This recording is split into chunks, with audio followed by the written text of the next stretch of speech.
आपको लगता नहीं है कि ये इकोनॉमी तो नहीं सही हो सकती जब तक ये पॉलिटिकल क्राइसिस सही नहीं होगा?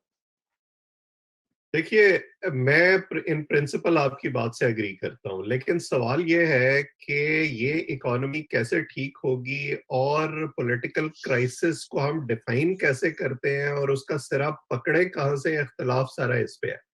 अब अगर हम अपने पीटीआई के दोस्तों से बात करें तो वो कहते हैं कि जी अगर हुकूमत ना जाती तो जो हालात आज हैं वो शायद होते ही नहीं।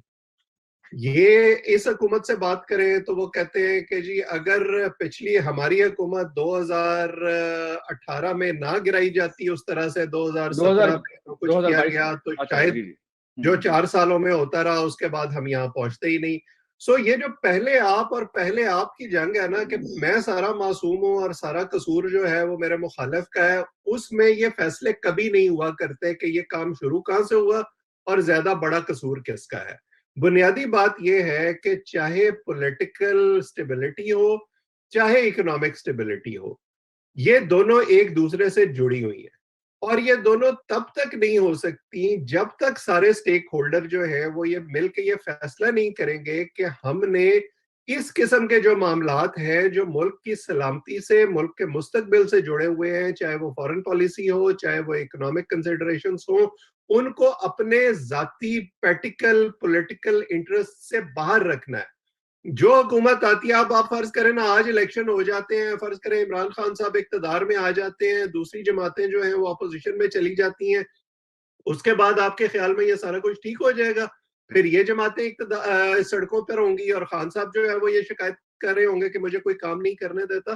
तो जब तक ये जमातें इस बुनियादी इशू पर इकट्ठी नहीं होंगी, हमारे यहाँ ये 1 स्टेप फॉरवर्ड और 2 स्टेप्स बैक का सिलसिला इसी तरह से चलता रहेगा। लेकिन डॉक्टर साहब देखें, एक वो चीजें सही हैं, लेकिन जब पीडीएम ऑपोजिशन में थी तो उन्होंने तो अपनी सिंध की हुकूमत नहीं गिराई थी ना। उन्होंने तो अपनी ये मामला नहीं किए थे कि जो है स्टेट को डिसफंक्शनल करने के लिए आप उल्टी सीधी हरकतें शुरू कर दें। दूसरी बात है, अब तो और वो भी कहा जा रहा है कि वो बाजवा साहब ने गिराई नहीं, ये तो एक नई जो है डेवलपमेंट आई है कि बाजवा साहब ने वो समझिए गिरवा दी।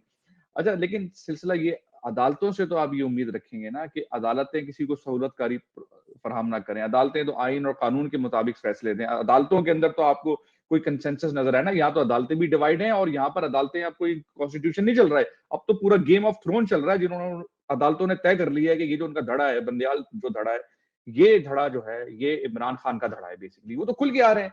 ये जो ब्रेक हुआ है ना, ये जो अदालतों का जो मामला है, ये तो इसने तो एक अजीब और गरीब किस्म की फिजा कायम कर दी है। फिर हम कहते हैं जी हमारी अदालतें जो हैं वो 140वें से भी नीचे नंबर पे हैं, वो क्यों है? तो उसके बारे में आप क्या कहेंगे?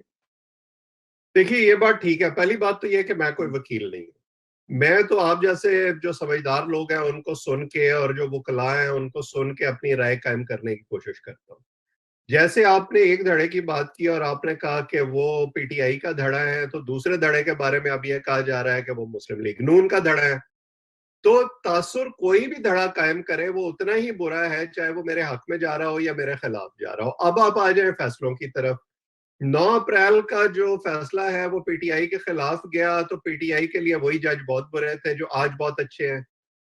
जो उस वक्त जज थे वो बड़े आइन को प्रमोट कर रहे थे, कानून पर खड़े थे, नून लीग के मुताबिक उन्होंने आइन का झंडा बुलंद किया हुआ था। आज वो जज जो है वो पीटीआई के धड़े में शामिल हो गए।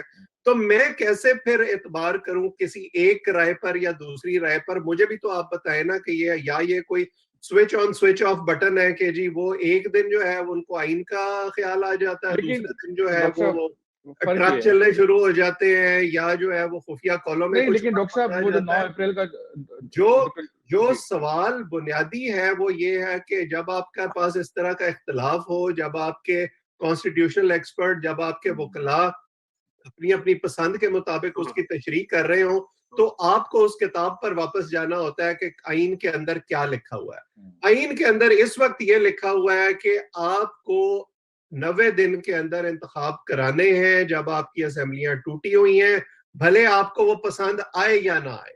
मेरा आजकल जो चल रहा है उस पर बहुत बहस हो सकती है, उस पर हम इंटेंशंस पर, जो बैकग्राउंड मूव्स हैं उस पर बहुत बात कर सकते हैं।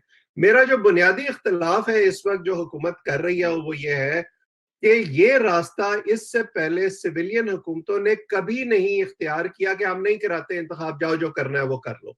ये वो बात है जो हम डिक्टेटरों पर इल्जाम लगाया करते थे कि ये डिक्टेटर माइंडसेट है कि हम आइन को नहीं मानते, जाओ जो कर सकते हो कर लो, हम अदालतों को नहीं मानते, जाओ जो कर सकते हो कर लो। अगर आज ये रास्ता आप खोल देते हैं, कल को एक हुकूमत आती है वो कहती है हम 10 साल नहीं कराते इलेक्शन, जाओ जो कर सकते हो वो कर लो, फिर क्या करेंगे आप? लेकिन डॉक्टर साहब उसमें तो ये भी मिसाल कायम हो जाएगी कि उसके बाद फिर अगली कोई भी जिस तरह यानी कि किसी को भी इस तरह से इलेक्शन लेना है, सीएम जो है वो असेंबली तोड़ देगा, जिस तरह यानी कि पीपल्स पार्टी की सिंध में हुकूमत है वो असेंबली तोड़ तोड़ के बैठ जाएगी। फिर क्या होगा कि वो फिर उसके बाद इन्फ्लुएंस करेंगे कि उनकी जो हुकूमत होगी, जो फेडरल के जो इलेक्शन है उसमें वो इन्फ्लुएंस करेंगे।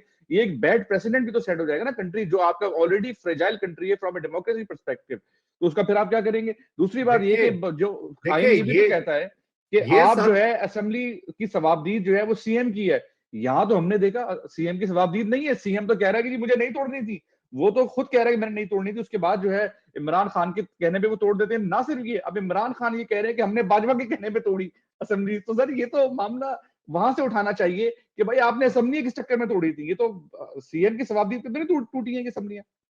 देखिए सीएम ने अपनी राय का इजहार किया, लेकिन उसने ये नहीं कहा कि मुझसे गन पॉइंट पर किसी ने जो है वो उस कागज पे दस्तखत कराए। उसने तो यही कहा कि हाँ ठीक है, उन्होंने मुझसे कहा और मैंने तोड़ दिया। लेकिन इसमें प्रूफ ठीक है, होनी चाहिए ना, इसमें बात बुलाना लेकिन चाहिए गन सीएम पॉइंट पे को। ना सही इन्फ्लुएंस तो हुए थे ना वो। देखिए वो आर्मी अगेन चीफ से इन्फ्लुएंस हुए थे। बात जहां वहीं वापस चली जाती है कि it is now a matter of interpretation.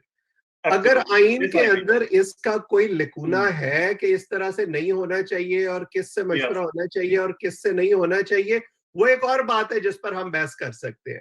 लेकिन जो इन ब्लैक एंड व्हाइट चीज लिखी हुई है कि जी अगर टूट गई है तो उसके बाद क्या होना चाहिए, उस पर आपको अमल करना पड़ेगा। कि सर डॉक्टर साहब हो गए इलेक्शन, करा दें आप इलेक्शन, इलेक्शन के बाद भी अगर इमरान खान नहीं जीतते हैं तो वो तो वही यही बैक टू स्क्वायर वन ही मामला होना है ना। और मैं ये समझता हूँ कि मुझे नहीं लगता कि इमरान खान साहब कोई 2/3 वगैरह लेकर आ रहे हैं। देखिए ये जो बहस हो रही है ना अदालत पर और अदालत के फैसलों पर और किसकी नीयत खराब थी और किसने पहले ज्यादा गलती की, उस पर वो मुझे शेर याद आता है, शायर का नाम मैं भूल जाता हूँ कि हम तो मना परस्त थे जिंदा ही मर गए, किसका कसूर था न खुला फैसलों के बीच। तो ये जो आगे का मंजरनामा आपने पूछा है ना, इमरान खान साहब भले जीते भले हारे, मुझे तो ये सूरत हाल कोई बेहतर होती हुई नजर नहीं आती। ये मामला हमारे यहाँ इसी तरह से चलता रहना है, ये दायरों का सफर जो है ना, क्योंकि देखें असूल या होता है या नहीं होता। जब असूल आपके सियासी मफाद के ताबे हो जाता है ना, चाहे वो कोई एक जमात हो चाहे दूसरी जमात हो, मुझे पसंद हो मुझे नापसंद हो, तो उसमें फिर ऑल बैट्स आर ऑफ। और इस वक्त जो सिचुएशन है ना, इस वक्त सियासत भी नहीं है, इस वक्त सिर्फ नफरत है, अना है, और उसके तहत सारे फैसले हो रहे हैं, चाहे वो अदालत है, चाहे वो आपकी एस्टैब्लिशमेंट है, चाहे वो आपकी सियासी जमातें हैं, चाहे वो आपका मीडिया है। उसमें आप कोई बेहतरी की उम्मीद रखें तो भले रखें, मुझे आप ने शेयर कह सकते हैं, मुझे तो कोई उम्मीद नहीं है। हाँ।